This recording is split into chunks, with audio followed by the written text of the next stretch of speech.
Assalamualaikum warahmatullahi wabarakatuh. Perkenalkan, nama saya Saiful Janatun Naim, NIM 19086261. Saya ialah mahasiswa Universitas Negeri Padang jurusan Pendidikan Olahraga. Baiklah, kali ini di video ini saya akan menjelaskan yaitu materi saya yaitu tentang strategi pembelajaran inquiry. Strategi pembelajaran inquiry merupakan rangkaian kegiatan pembelajaran yang menekankan pada proses berpikir, kritis, dan analisis untuk mencari dan menemukan sendiri jawaban dari suatu masalah yang dipertanyakan. Kemudian pembelajaran inquiry merupakan yaitu kegiatan pembelajaran yang melibatkan secara maksimal seluruh kemampuan siswa untuk mencari dan menyelidiki sesuatu.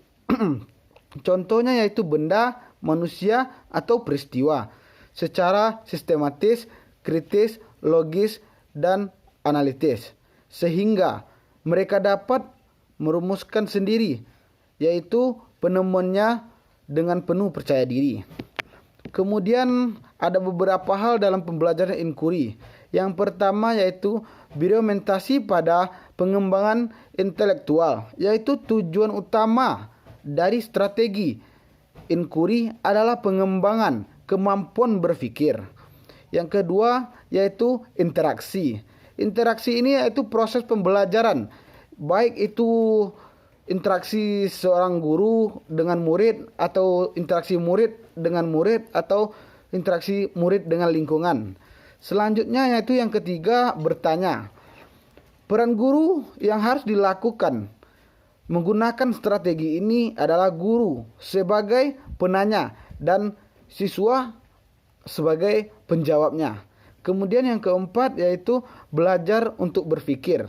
Belajar adalah proses berpikirnya, yakni proses mengembangkan potensi seluruh otak secara optimal.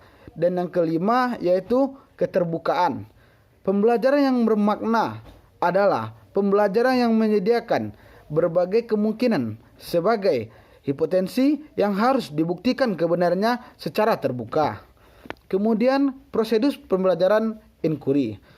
Langkah orientasi adalah yang pertama yaitu dalam pembelajaran prosedur pembelajaran inquiry yaitu orientasi.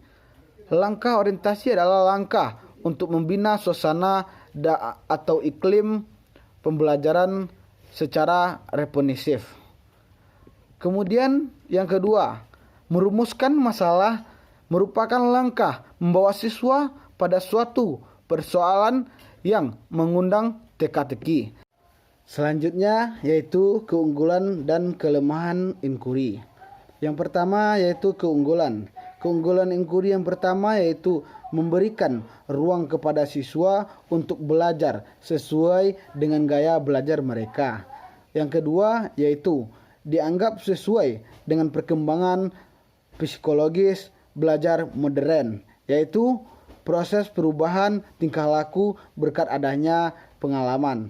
Yang ketiga dari keunggulan ini yaitu menekankan kepada pengembangan aspek kognitif, afektif, dan psikomotor secara seimbang.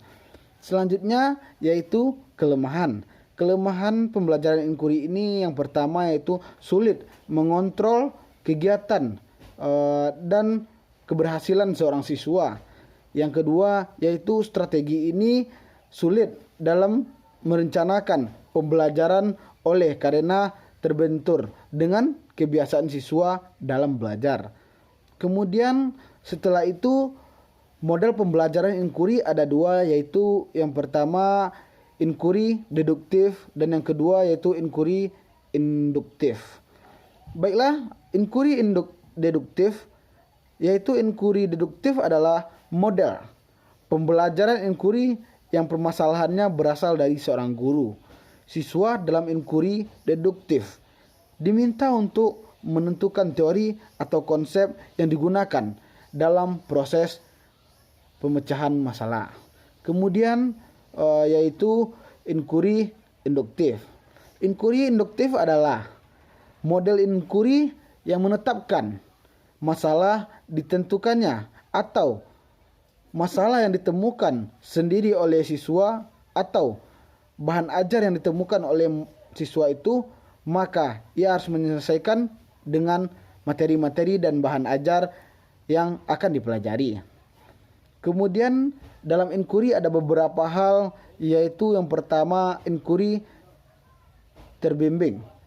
Inquiry terbimbing bisa disebut dalam proses pembelajaran mengajar dengan metode inquiry terbimbing. Siswa dituntut untuk menentukan konsep melalui pertunjukan seperlunya yang dari seorang guru, yaitu memberikan petunjuk-petunjuk agar siswa dapat menjawab suatu pertanyaan. Kemudian inquiry bebas modifikasi. Inquiry bebas modifikasi ini yaitu metode kolaborasi atau modifikasi dari dua strategi inquiry sebelumnya, yaitu pendekatan inquiry terbimbing dengan pendekatan inquiry bebas.